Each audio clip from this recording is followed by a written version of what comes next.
number of protons in the universe I was getting. And that gives me the standard mass of the proton, meaning when I divided the two, it gave me 10 to the minus 69, which would be the 10 to the minus 65. So that would be the influence of one universal proton, another proton, on one little Planck distance. You all following me? Connected through that one wormhole, right? So that every internal structure of every proton in the universe is all one thing connected through these wormholes, right? So I was looking for the influence of one point of contact, one wormhole. And that gave me 10 to the minus 65. And then I said, okay, let's multiply all those together, all the little wormholes together, the influence of all the other protons, because we're looking at the proton from the outside. And the result is when I multiplied the two, I got the exact mass of the proton, the standard mass of the proton. 10 to the minus 24. I was blown away. I was blown away because it was extremely exact. I mean, it's 0.019% exact, which is inside the measurement error in laboratory. So this is actually most likely the exact mass of the universe, of the proton. But think about it. I could have skipped that step since I know the amount of protons in the universe, assuming that this 10 to the 79 is correct. I should be able to just divide it by the mass of the universe.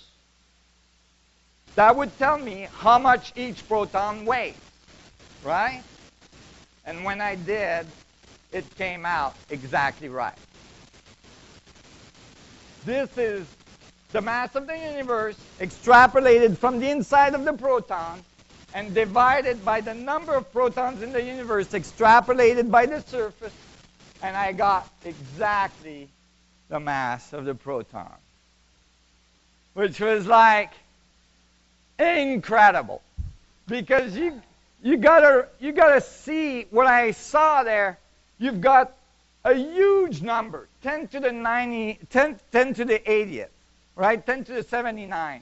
And you're dividing by another huge number, the mass of the universe, and you're nailing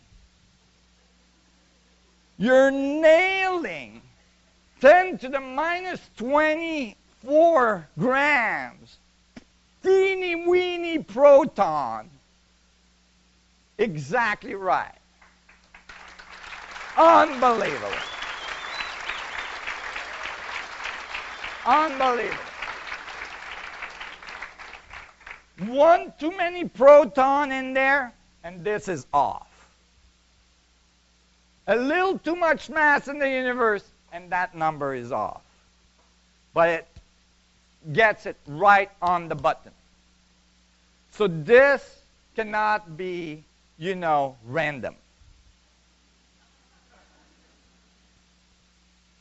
And now, and I've solved this, and this is actually in a second paper I'm about to publish. I've solved this in a much more classical way now. I've got this equation that's like m equals mc squared type that everybody is going to be able to solve with a calculator, any students in high school. Anyway, it's super simple. It's a clear relationship, and that's going to come out soon. Thank you. Thank you.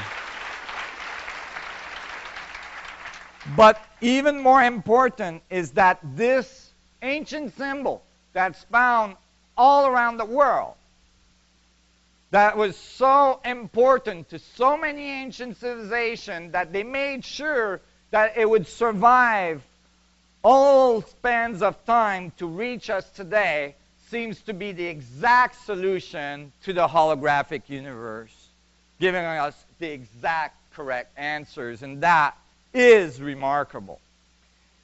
As well, that leads to a deeper understanding on how we would build technology to reproduce those dynamics in laboratory so that we can access this energy. Now we understand quantum gravity. We understand that gravity is basically just a ratio of information to surface area. And that actually this surface area interaction, you see, there's 10 to the 40th little Planck's termination of wormholes on the surface, but there's 10 to the 80th particles. So how is it that one is connected to 10 to the 80th if it's only got 10 to the 40th possible connection?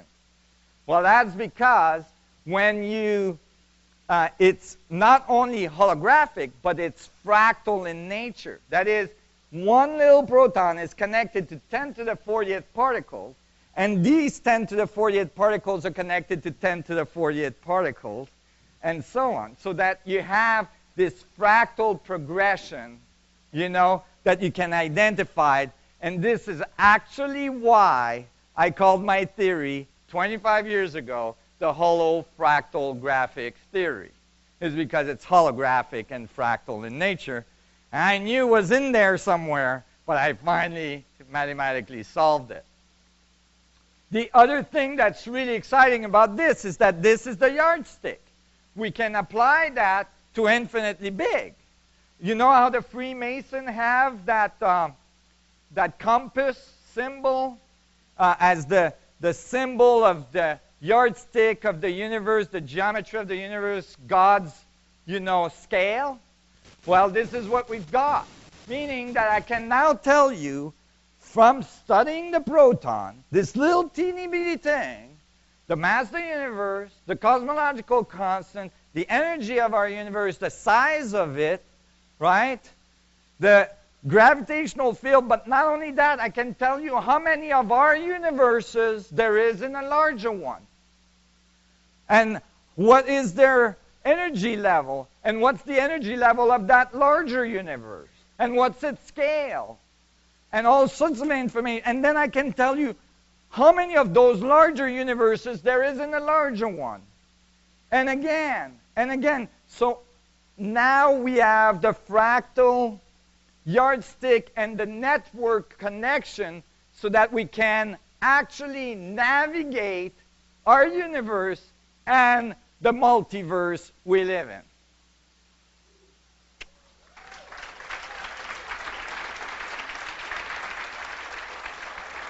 We're on our way. We're on our way, folks. This is leading to very advanced technology. I can't believe how long it takes. You know, they drop you off on this faraway planet, in this faraway galaxy, and then they tell you, well, you got to make it home, you know, with local available material.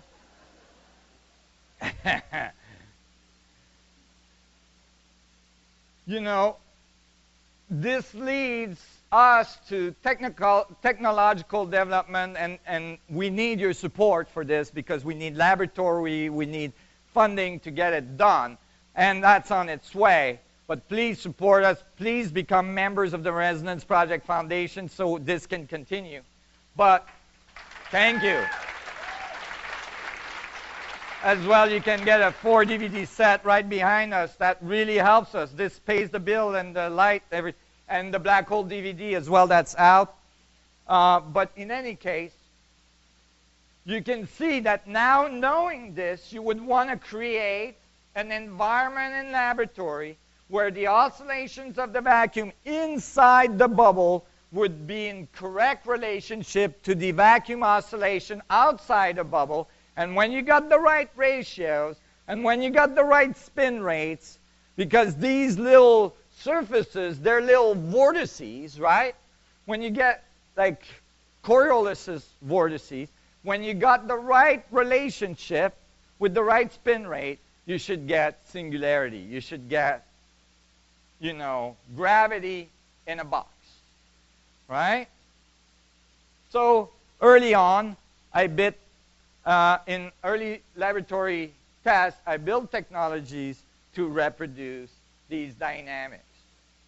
And to reproduce the dynamics of a black hole in a laboratory, you can imagine that you would need plasma spinning at high velocity and all this. But when you got it done, it would be extremely stable. And you could alter the spin rate to create various effects.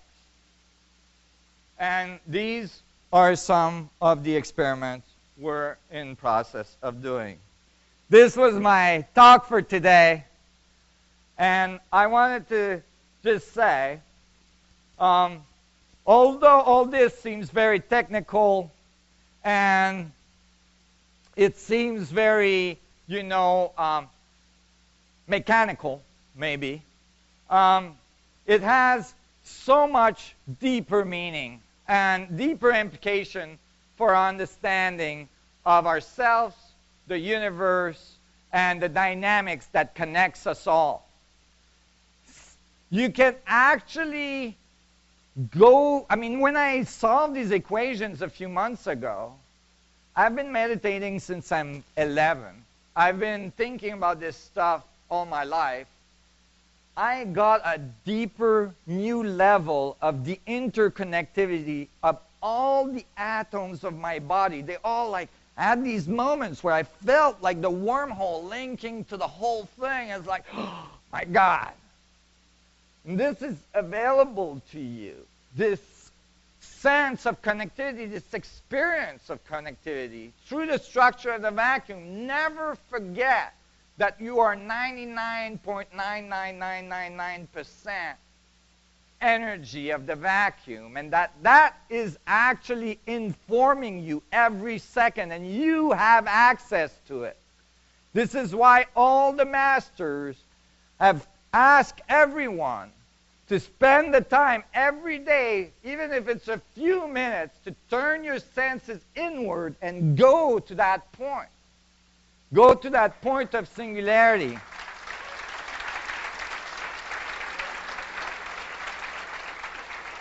And connect with the whole, connect with the holographic nature of all the universe, and be the infinite being that you are. So until next time, may the vacuum be with you. Thank you so much. Thank you. Thank you. Thank you, I appreciate. Thank you. Thank you so much. Thank you. Thanks a minute. Thank you. Thank you.